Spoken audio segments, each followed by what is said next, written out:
নমস্কার। আমি কৌশিক ভট্টাচার্য। স্বরচিত গল্প হারমোনিয়ামে সূর্য স্তোত্র বাজালাম, পাঠ করে শোনাচ্ছি। সকালে হারমোনিয়ামের ঢাকা খুলে বসলাম। প্রভুকে প্রণাম জানিয়ে জানালা খুলে দিলাম। প্রভাত সূর্যের আলো আমার চোখে মুখে এসে পড়ল। কি এর মধ্যে দেখতে পেলাম প্রভুর রক্তিম দৃষ্টি। হারমোনিয়ামের লিডে যখন সুর তুলেছি, বেজে উঠল সূর্যের মহিমা স্তোত্র। হে সংসারের পিতা, হে সৌরজগতের কেন্দ্রবিন্দু, তোমার যাত্রাপথের সঙ্গী করে নাও আমাকে।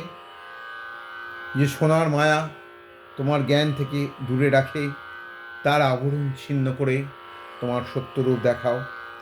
জীবনের দর্পণ তুলে ধরো আমার সামনে, আর যত পাপ, যত ভুল জমেছে তাদের পুড়িয়ে দাও। যে জগতের আলোকময় দৃশ্য ধরেছ, তারই মতো নবচেতনার আলোয় ভাস্বর হোক আমার প্রতিটি দিন। আর পৃথিবী যেমন দুহাত তুলে তোমায়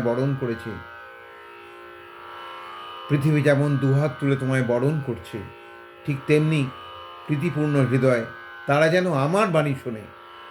অন্তর যেন জানে আমি তোমার এই মহিমার এক ক্ষুদ্র প্রতিবিম্ব।